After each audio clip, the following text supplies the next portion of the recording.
नमस्कार दोस्तों, मैं संजय प्रभाकर।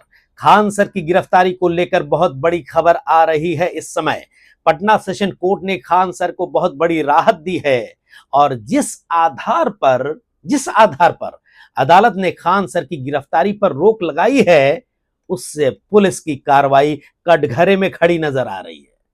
क्या पुलिस ने खान सर को इरादतन गोली कांड में फंसाया? सवाल है। अटेम्प्ट टू मर्डर और आर्म्स एक्ट की गंभीर धाराओं के तहत आरोपी बनाने के पीछे क्या साजिश सचमुच थी, जो आरोप खान सर के वकील ने लगाया? क्या पुलिस मालाफाइड इंटेंशन से यानी कि गलत इरादे से पुलिस ने ऐसा किया? ये सवाल है। क्या अब पुलिस वालों के खिलाफ आपराधिक केस दर्ज होगा? क्या अदालत अब पुलिस वालों के खिलाफ सजा सुना सकती है? ऐसे मामलों में क्या होता है, कानून में क्या प्रावधान है? गौर से सुनिएगा दोस्तों, क्योंकि हो सकता है कभी आप हम में से कोई या फिर कोई जान पहचान वाले लोग ऐसे गंभीर मामलों में फंस जाएं या फंसा दिए जाएं और ऐसा लगे कि भाई इसमें कोई गलत इरादे से पुलिस वालों ने तो नहीं फंसा दिया या फिर दूसरे ने कोई साजिश करके तो नहीं फंसा दिया। तो ऐसे मामलों में क्या प्रावधान है कानून में, हम अपने आप को कैसे बचा सकते हैं, इसके लिए आगे जरूर देखिएगा। फिलहाल बात करते हैं खान सर के गिरफ्तारी पर रोक की।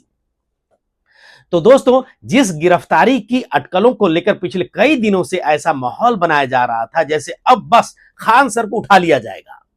खान सर जिनको बहुत रेस्पेक्ट दिया जाता रहा, इतने सालों से हम देख रहे हैं पूरे देश भर में बहुत इज्जत के सम्मान के साथ लोग देखते हैं, मिसाल बने वो, उनको खान सर से सीधे सीधे फैजल खान उर्फ खान सर कहा जाने लगा।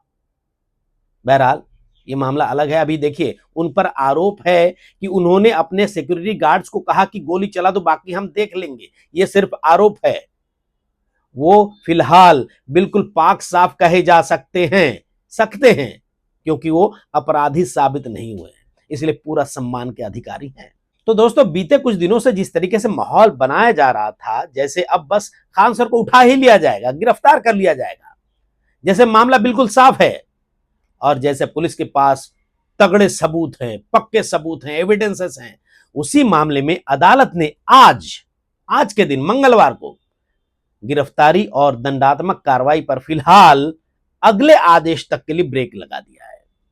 अब जो है, इस गंभीर मामले में जो आरोप खान सर के खिलाफ लगाए गए हैं, अटेम्प्ट टू मर्डर और आर्म्स एक्ट के धाराएं लगाई गई हैं, इस पर अग्रिम जमानत जो है, इस पर सुनवाई आगामी 20 तारीख को यानी 20 जून को अदालत इस पर फैसला लेगी, सुनवाई करेगी। दोस्तों, जिस तरीके से बातें सामने आ रही हैं उसके मुताबिक अदालत ने पुलिस से साफ साफ कहा था कि पहले केस डायरी लाइए, रिकॉर्ड पेश कीजिए, फिर आगे बात करेंगे। और दोस्तों, ये वही टर्निंग पॉइंट है जहां से पूरा मामला पुलिसिया एक्शन से निकलकर अदालत की कसौटी पर आ गया। अब सीधा सवाल है, अगर मामला इतना मजबूत था, सॉलिड था, पुलिस के पास तगड़े एविडेंसेस थे, अगर खान सर को आरोपी बनाने का आधार इतना पक्का था, अगर गिरफ्तारी इतनी ही जरूरी थी, तो अदालत को केस डायरी मंगवाने की जरूरत क्यों पड़ी? दोस्तों, केस डायरी क्या है, इस पर भी बात करेंगे, आगे सुनिएगा, हम सबको जानना चाहिए। बहरहाल, कोर्ट ने पहले पुलिस की पूरी जांच देखने के बाद क्यों कही कि हम इस पर सुनवाई करेंगे, एक्शन लेंगे? क्या अदालत ये समझना चाहती थी कि खान सर का नाम इस केस में आया कैसे, किस बयान पर आया, किस सबूत पर आया, किस रिकॉर्ड पर आया? और सबसे बड़ा सवाल, क्या गिरफ्तारी कानून की जरूरत थी या दबाव की पटकथा? ये सवाल उठे होंगे अदालत में। देखिए, पुलिस किसी को भी आरोपी बता सकती है, एफआईआर में नाम भी आ सकता है, बयान में नाम लिया जा सकता है किसी के तरफ से, लेकिन अदालत में स्टोरी नहीं चलती, स्टोरी बिल्कुल नहीं, रिकॉर्ड चलता है, एविडेंसेस चलते हैं। अदालत में माहौल बिल्कुल नहीं चलता, सॉलिड एविडेंस की जरूरत पड़ती है, कोरोबोरेटरी एविडेंसेस की जरूरत पड़ती है।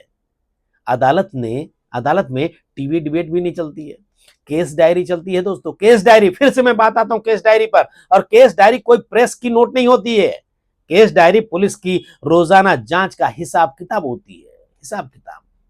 दोस्तों, बीएनएसएस की धारा 192 के मुताबिक जांच अधिकारी को यानी कि इन्वेस्टिगेशन ऑफिसर को हर दिन यह लिखना पड़ता है कि उसे सूचना कब मिली, किसी भी घटना की, वो कहां गया, किससे पूछताछ की, किस गवाह का बयान लिया, कौन सी चीज बरामद हुई, किस जांच किस दिशा में आगे गई और आरोपी के खिलाफ क्या एविडेंसेस मिले। यानी केस डायरी जांच की रोजाना यानी डेली की स्टोरी होती है। और यही वजह है कि जब अदालत केस डायरी मंगवाती है तो इसका मतलब होता है कि अदालत सिर्फ पुलिस की बात सुनकर आगे नहीं बढ़ना चाहती है, अदालत देखना चाहती है कि पुलिस की बात के पीछे जमीन कितनी मजबूत है जो गिरफ्तारी की डिमांड कर रही है। और खान सर के मामले में यही हुआ है।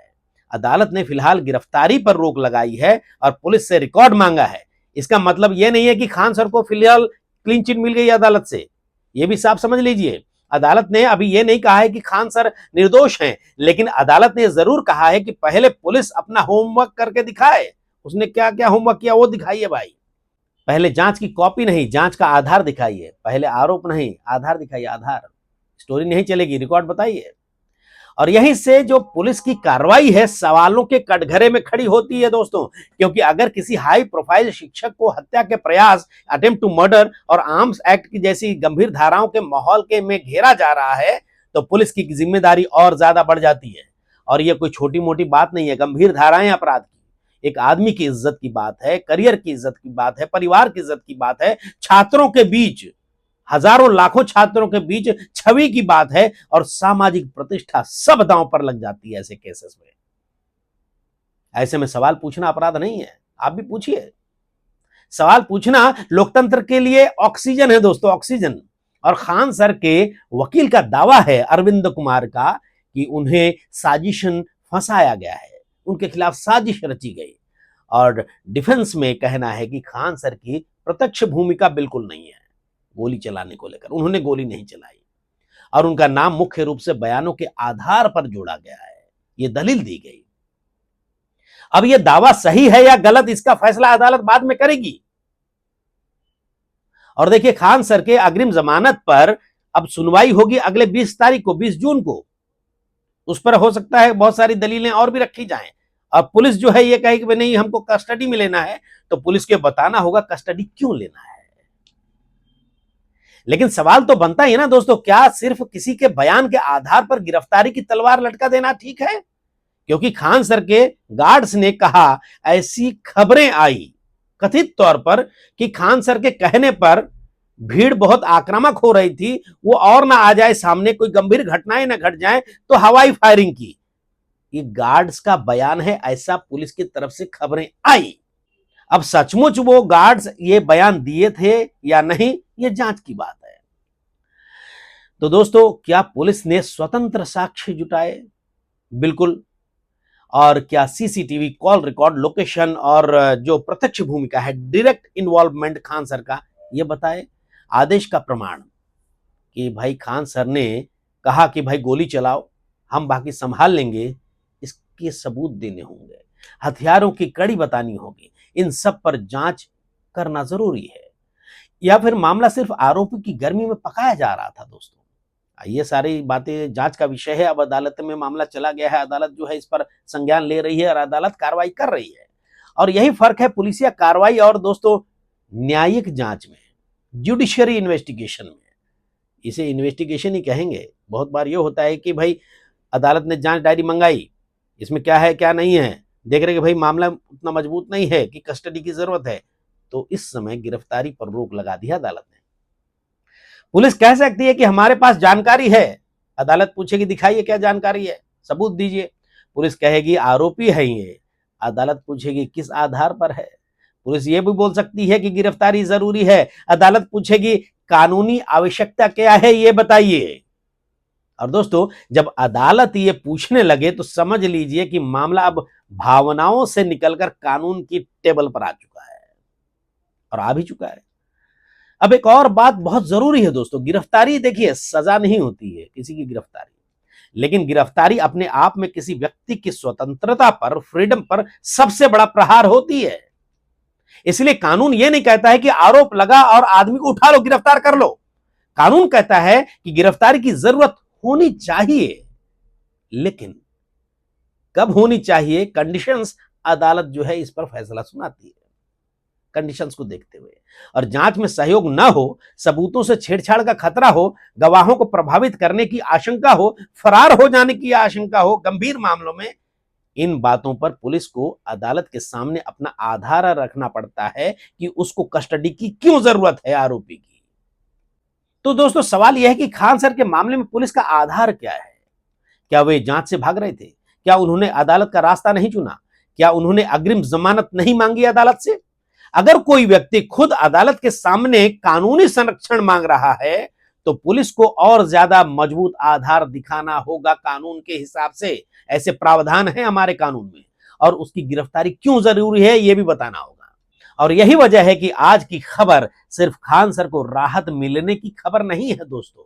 आज की खबर पुलिस की जांच पर अदालत की, न्यायालय की, जुडिशरी की पहली बड़ी नजर है, पैनी नजर है।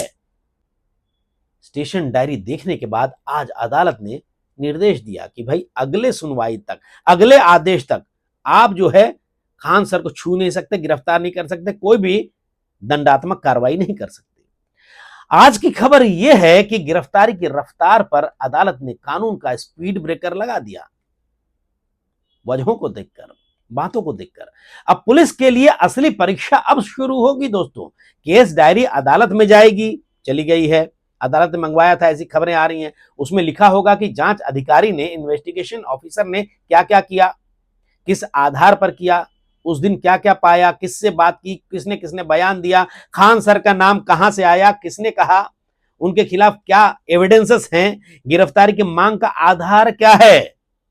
अगर केस डायरी मजबूत निकली तो फिर पुलिस का पक्ष तो मजबूत होगा, लेकिन अगर केस डायरी खालीपन निकला, केस डायरी में एविडेंस मजबूत नहीं है, जल्दबाजी निकली पुलिस की, बयानबाजी ज्यादा और एविडेंस बहुत कम निकले, तो फिर सवाल सिर्फ खान सर के केस तक सीमित नहीं रहेगा, सवाल पूरे सिस्टम पर उठेगा दोस्तों। क्योंकि देश में एक आम धारणा बनती जा रही है कि पहले मुकदमा लगाओ, यानी कि पहले केस ठोक दो, फिर आम आदमी को बदनाम करो, फिर गिरफ्तारी का डर दिखाओ, फिर समाज में उसकी छवि गिराओ।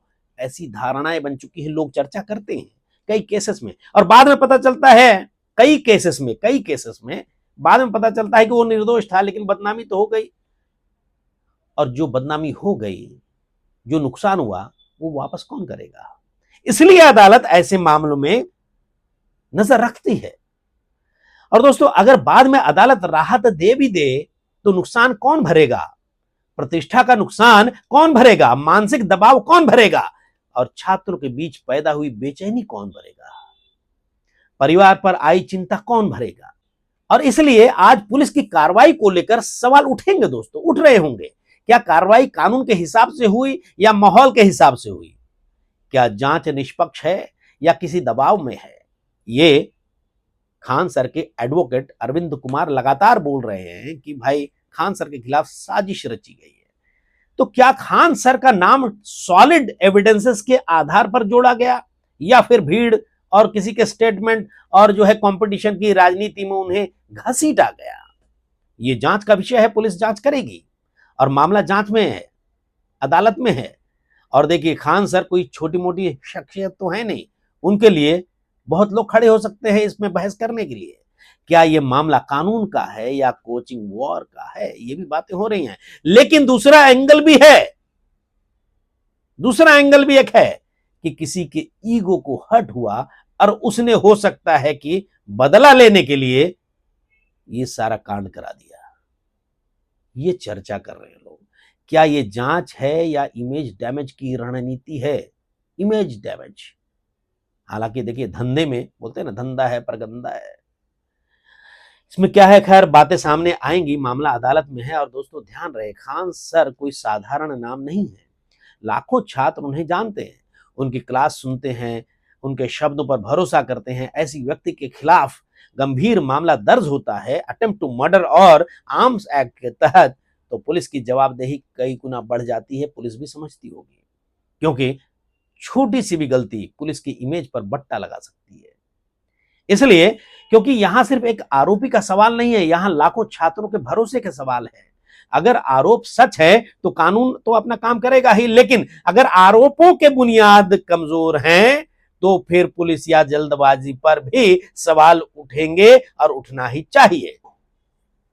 और अब यहां कुछ लोग कहेंगे कि पुलिस अपना काम कर रही है, बिल्कुल करे, पुलिस को जांच करनी चाहिए, करने बिल्कुल, और किसी को कानून से ऊपर नहीं माना जा सकता दोस्तों। खान सर भले क्यों ना हो, कोई और हो, अगर अपराध किया है तो जांच होगी, कार्रवाई होगी, कानून चलेगा। लेकिन कानून का मतलब यह नहीं है कि पुलिस जो कह दे अंतिम सच हो गया, वो साबित करना पड़ेगा अदालत में। और कानून का मतलब है हर कार्रवाई की जांच होगी, हर आरोप का आधार होना चाहिए, एविडेंस होनी चाहिए। हर गिरफ्तारी के लिए जरूरत जो पड़ेगी एविडेंस, वो अदालत में रखनी पड़ेगी। यही संविधान की ताकत है दोस्तों, यही अदालत की भूमिका है, और यही हम भारतीय नागरिकों की स्वतंत्रता की रक्षा भी है। अगर पुलिस के पास सबूत है तो अदालत के सामने रखे, अगर केस मजबूत है तो रिकॉर्ड बोलेगा, लेकिन अगर केस सिर्फ दबाव, धारणा, प्रचार पर खड़ा है तो अदालत में उसकी सांस फूल जाएगी कटघरे में। अब दोस्तों बहुत जरूरी बात सुनिए, बीएनएस भारतीय न्याय संहिता की धाराओं की बात हमें समझनी चाहिए। अगर किसी पब्लिक सर्वेंट ने जानबूझकर कानून की दिशा की अवहेलना की और उससे किसी व्यक्ति को नुकसान पहुंचाने की नीयत या संभावना थी, यानी कि मैलिफाइड इंटेंशन है, तो बीएनएस की धारा 198 में 1 साल की सजा का प्रावधान है। और अगर कोई पब्लिक सर्वेंट जानबूझकर गलत दस्तावेज, गलत रिकॉर्ड या गलत इलेक्ट्रॉनिक रिकॉर्ड तैयार करता है, यानी कि ऑर्केस्ट्रेट करता है, बनाता है, प्लान करता है, जिससे किसी व्यक्ति को नुकसान हो सकता है, तो भारतीय न्याय संहिता की धारा 201 में 3 साल की सजा तक का प्रावधान है। लेकिन यहां हमें यह भी जानना जरूरी है, अभी खान सर के मामले में अदालत ने ऐसा कोई फैसला नहीं किया है। ये हम आपस में बात कर रहे हैं कि कानून में ऐसे प्रावधान है कि अगर हमको कोई मैलिफाइड इंटेंशन से फंसाने की कोशिश करे और हम जानते हैं कि हम निर्दोष हैं और केस में नाम डाल दिया गया है, फंसा दिया गया है, तो इस पर अदालत का दरवाजा खटखटा सकते हैं। और पुलिस ने अगर आरोपी गलती से बनाया है, जानबूझकर बनाया है, साजिश किसी के रचने से बना दिया गया है, तो इसमें जांच के लिए अदालत से अपील की जा सकती है। और ऐसे में अभी ये इस खान सर के मामले में हालांकि ये नहीं कहा गया है कि किसी अधिकारी ने गलत किया है, अभी सिर्फ इतना हुआ है कि अदालत पुलिस की केस डायरी और जांच का आधार देखना चाहती है। पुलिस डायरी मंगवाई थी, ये बात हो रही है, खबरें आ रही हैं। लेकिन दोस्तों लोकतंत्र में सवाल यहीं से पैदा होते हैं। अगर कल को रिकॉर्ड में कमियां मिलती हैं पूरी तरीके से, और अगर जांच में जल्दबाजी दिखती है, अगर खान सर के खिलाफ प्रत्यक्ष भूमिका यानी डायरेक्ट इन्वॉल्वमेंट का सॉलिड एविडेंस नहीं मिलता है, तो क्या जिम्मेदारी तय होगी? जो बदनामी हुई है उसका क्या होगा? क्या सिर्फ आरोपी को राहत मिल जाना काफी होगा, या फिर उस सिस्टम से भी जवाब मांगा जाना चाहिए जिसने गिरफ्तारी की तलवार लटकाई? गिरफ्तारी भले इस समय नहीं हुई हो, लेकिन ऐसे गंभीर गुनाह में आरोपी बना देना, क्या यह सही है? देखिए ये सारी कानूनी बातें, ये अदालत में मामला जाएगा और पुलिस बोलेगी अपनी तरफ से। इसलिए ये सवाल जो उठ रहे हैं वो मैं बात कर रहा हूं, आपके मन में भी उठ रहे होंगे। और दोस्तों आज का ये मामला हमें एक बहुत बड़ी बात की याद दिलाता है। पुलिस की ताकत बड़ी है, लेकिन अदालत की निगरानी उससे भी बड़ी है। पुलिस के पास गिरफ्तारी का पावर तो है, लेकिन अदालत के पास स्वतंत्रता की रक्षा का दायित्व है। और पुलिस आरोप लगा सकती है, किसी केस में आरोपी बना सकती है, लेकिन अदालत पूछेगी एविडेंस कहां है, सबूत कहां है। और यही सवाल आज खान सर के मामले में सबसे जोर से गूंज रहा होगा। अब जरा सोचिए, पिछले कुछ दिनों ने खान सर की गिरफ्तारी की चर्चा ऐसे चल रही थी जैसे फैसला हो चुका हो। सोशल मीडिया में तूफान था, टीवी पर बहस थी, समर्थक बेचैन थे, विरोधी खुश थे, लेकिन अदालत ने आते ही पूरे नैरेटिव को रोक दिया। अदालत ने कहा रुकिए रुकिए रुकिए, पहले रिकॉर्ड देखेंगे, स्टेशन डायरी मंगवाई पुलिस से, देखे पहले केस डायरी देखेंगे, पहले जांच की बुनियाद समझेंगे और फिर आगे की कार्रवाई होगी। यही न्याय है, यही प्रक्रिया है, और यही वो वॉल है, दीवार है, जो किसी भी नागरिक को पुलिसिया जल्दबाजी से बचाती है दोस्तों। और आज खान सर को राहत मिली है, कल किसी आम आदमी को भी यही राहत चाहिए हो सकती है। तो हमें कानून की जानकारी होनी चाहिए। इसलिए यह मामला सिर्फ खान सर बनाम पुलिस नहीं है, यह मामला नागरिक बनाम सिस्टम की ताकत का मामला है। ये मामला बताता है कि अदालत क्यों जरूरी है। ये मामला बताता है कि केस डायरी सिर्फ कागज नहीं है, पुलिस की जवाबदेही का आईना है। पुलिस की जवाबदेही का आईना है। अब सवाल ये भी उठेंगे, अगर खान सर ने आदेश दिया था अपने गार्ड्स को कि भाई गोली चलाओ, ऐसे इस खबरें आई हैं, पुलिस ने अपने एफआईआर में दर्ज किया है, जिसके आधार पर खान सर को आरोपी बनाया गया है आर्म्स एक्ट और अटेम्प्ट टू मर्डर केस में, तो आदेश का सबूत कहां है? ये अदालत मांगेगी आने वाले दिनों में। अगर उनकी भूमिका थी तो भूमिका का रिकॉर्ड कहां है, वो भी मांगेगी। अगर गिरफ्तारी जरूरी थी तो उसकी कानूनी जरूरत क्या है, ये भी पूछेगी अदालत। और अगर मामला इतना क्लियर था तो अदालत को केस डायरी मंगवाने की नौबत क्यों आई? सोचिएगा। और अगर पुलिस कहती है कि सब कुछ जांच में है, तो फिर जांच को अदालत की कसौटी पर खरा उतरना ही पड़ेगा दोस्तों। तो दोस्तों यह भी समझना जरूरी है कि अदालत ने गिरफ्तारी पर रोक लगाकर पुलिस को हराया नहीं है। पुलिस को हराया नहीं है, अदालत ने बस कानून की प्रक्रिया को आगे रखा है। अदालत ने कहा है कि पहले हम फैक्ट्स देखेंगे, फैक्ट्स देखेंगे। यह मैसेज बहुत बड़ा है पूरे देश के लिए, क्योंकि किसी भी लोकतंत्र में पुलिस की ताकत अंधी नहीं हो सकती, उसे कानून की रोशनी में चलना पड़ता है। और जब कोई मामला हाई प्रोफाइल हो, खान सर हाई प्रोफाइल मामला है, जब मामला हाई प्रोफाइल हो और जब लाखों लोग देख रहे हो, करोड़ों लोग देख रहे हो देश के, तब यह जिम्मेदारी और बढ़ जाती है पुलिस की। खान सर के समर्थक इसे आज बड़ी राहत मान रहे होंगे, आज की कार्रवाई को अदालत की, और मानना भी चाहिए। लेकिन उन्हें यह भी समझना होगा कि यह अंतिम फैसला नहीं है अदालत का। जमानत पर इस गंभीर गुनाह जो लगाए गए हैं आरोप, उस पर अब अग्रिम जमानत पर फैसला 20 जून को होगा। और ये अंतरिम संरक्षण है, इसे कह सकते हैं। अभी जो अदालत ने कहा है कि इस समय पुलिस उनको गिरफ्तार नहीं कर सकती, कोई भी दंडात्मक कार्रवाई नहीं कर सकती। तो ऐसे में असली लड़ाई अब केस डायरी और रिकॉर्ड पर होगी, एविडेंस भी होगी। अब पुलिस जो लिख कर लाएगी, जो दस्तावेज रखेगी, एविडेंस, और जो बयान और एविडेंसेस दिखाएगी, उसी से तय होगा कि मामला कितना सॉलिड है पुलिस की तरफ से। यानी अब फैसला सोशल मीडिया की अदालत में बिल्कुल नहीं होगा। फैसला असली अदालत में रिकॉर्ड के आधार पर होगा, सबूतों के आधार पर होगा। और यही सबसे बड़ी बात है, क्योंकि पिछले कुछ दिनों से जो माहौल बना था दोस्तों, उसमें आरोप ज्यादा थे और क्लैरिटी बिल्कुल नहीं थी। गिरफ्तारी की चर्चा ज्यादा थी और यह कहा जा रहा था खान सर फरार हैं, जबकि उनके तरफ से उनके वकील ने अदालत में जमानत की याचिका दाखिल की थी। दोस्तों अब पुलिस को बताना होगा आगे अदालती कार्रवाई में कि खान सर को आरोपी बनाने की वजह क्या है, असली वजह क्या है, क्या कारण है, क्या एविडेंसेस है कि उनको हम आपने आरोपी बना दिया है। पुलिस को बताना होगा कि गिरफ्तारी की जरूरत क्यों है। अगर पुलिस बोल रही है कि हमको गिरफ्तार करना है, उनको कस्टडी में लेकर पूछताछ करनी है, तो उसकी वजह बतानी होगी। पुलिस को यह भी बताना होगा कि जांच सिर्फ शक पर नहीं, एविडेंस पर आधारित होनी चाहिए। तो कैसे करेगी? और अगर पुलिस ये सब नहीं दिखा पाती है, तो फिर यह मामला पुलिसिया कार्रवाई पर बहुत बड़ा सवाल बन जाएगा, है ना दोस्तों। चलिए बहरहाल देखते हैं आगे क्या होता है इस मामले में। लेकिन इस समय सबसे बड़ी खबर और खान सर के चाहने वालों के लिए राहत की खबर है। नमस्कार।